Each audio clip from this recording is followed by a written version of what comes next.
Welcome to the Handmade Entrepreneur Life. I'm your host, Katherine Hampton.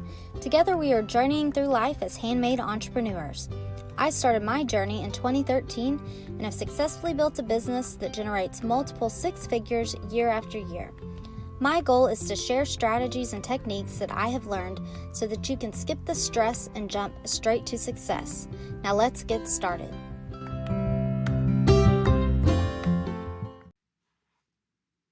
If we want to be successful, we have to start turning success into a verb. Success must become an action that we take. We make decisions and we implement strategies every day that either move us closer to our goal or move us further away from it. Now, don't get me wrong, I do believe that mindset plays a huge role in whether you can be successful. Someone who is super negative and doesn't believe that they deserve success will ultimately be more likely to get in their way and less likely to achieve their goals. But mindset isn't everything. You can't just sit around on the couch watching Netflix telling yourself, I deserve success, and make $1 million. You have to have an action plan. And the slower times of the year are the perfect time to work on these action plans. So as you work on these plans, you will have fewer slower periods and your shop will start to gain momentum. Now, if you've been in business a while, you likely know that it's not uncommon for sales to slow down a bit during the start of the summer. Kids are out of school, families go on vacation, people just aren't as focused on shopping as much during the summer. Now, please don't think that I'm talking about every shop. I want you to keep in mind that there are businesses that are super busy in the summer. And if you sell swimsuits, of course you're going to be busy. I'm just making a generalization. If it doesn't apply to you at this exact moment, this topic can still be applicable at whatever time of year is your slower season. Now, it is a good idea to have product lines in place to keep your business steady during the slower months. But there are things that you can do to prepare for the fall to increase your income when the shopping frenzy does pick back up. So in my shop, as soon as we wrap up Mother's Day orders, we start prepping for Christmas. Like right after Mother's Day comes Christmas. We start prepping for Christmas mid-May to early June. Christmas shopping usually starts in our shop. Like we start seeing Christmas orders come in September, maybe the second week of September. It's really not a huge amount of time to prepare. So today I'm going to talk to you about my strategy, and I hope it will help to keep you motivated during the slower months of summer, because you'll know in the back of your mind it's going to help you really make more money at the end of the year. So let's get to it. The first thing that I want you to do is research your top sellers from last year. So we're in 2019 this year. I want you to go back and look and see what were your top sellers from October 1st, 2018 to December 31st, 2018.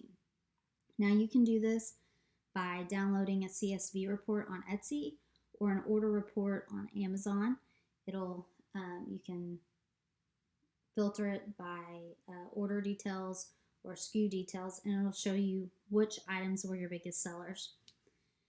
The next thing that you're going to do is you're going to determine how many of each of those items you sold last year. So I want you to determine the quantity of those top sellers that you sold in 2018 and write those numbers down. Now, if this is your first year of preparing ahead for Christmas, let's just start with 3. I typically do 5, but if you haven't ever pre-stocked for a holiday, 3 is probably a safer number. Now, this is where a little bit of gambling comes in step 3. In step 3, you're going to decide how many to make this year. For my shop, I typically plan to make the same amount that I sold last year. I make it my goal to have at least that many ready and on hand before September 1st.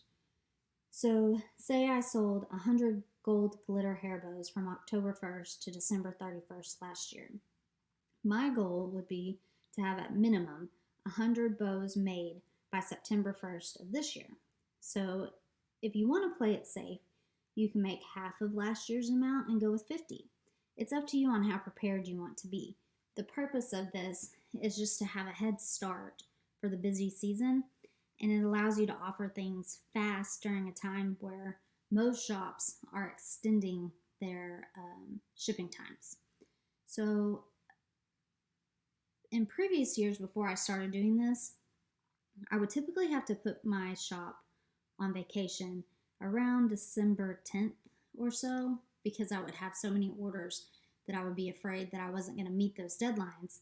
And it's much better to put your shop on vacation mode or stop taking orders instead of getting slammed with 1-star reviews because people are mad that they didn't get their orders on time. So in an effort to protect my shop standing, I would always put it on vacation. Now that I've started preparing ahead of time, I've been able to take orders up until a week before Christmas and not have to put my shop on vacation, extend my ship times just a touch, but everybody's fully aware of when they're going to get it, and I've had far less complaints and no problem. So I highly recommend that you do this if at all possible.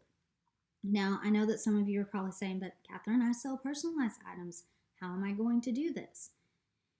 If you sell personal items, there's still ways to prepare ahead of time. I want you to think about the front end steps that can be done to prepare for orders. So for instance, if you make signs, could you cut, sand, and stain the boards ahead of time to cut down on your lead times? If you sell Christmas stockings, could you sew the stockings and designs ahead of time, then just add the names as they are orders or as they're ordered? This is a time to just brainstorm what can be done ahead of time to decrease your stress and production times. I understand that time of year, there's going to be extensions of your production time just based on the amount of orders that typically come in. But one of your main selling points at that time of the year to get customers is being able to offer it faster than everybody else. So if there's anything that you can do to decrease it, that will really help you with getting sales and potentially not have to put your shop on vacation mode if you're not wanting to. Now, step 4 is to formulate a plan. Now that you know what you're going to make and how many, it's time to make a plan to tackle the project over the next few months. So you're going to decide how many bows, signs, stockings, etc. that need to be made each day or week to meet your goal. If you need to make, say you need to make 10 extra signs a week or 20 extra bows a week to be prepared, put that on your order docket as if it were a real order that has to be done so that you don't push it off. Because I promise you, your future self in the upcoming fourth quarter will be so glad you did it. You'll be able to accept more orders if that's what you want, and it decreases the "will I get my order in time" messages because their order is already made ahead of time. There will be less stress for you and less stress for the customer, and that is a win-win in my book.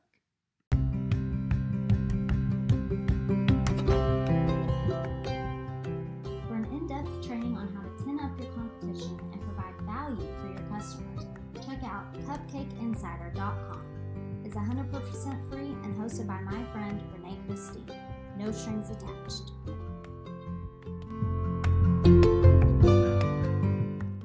The podcast you just heard was made using Anchor.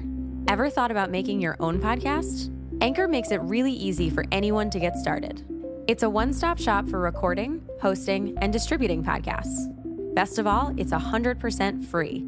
Sign up now at anchor.fm/new. That's anchor.fm/new to get started.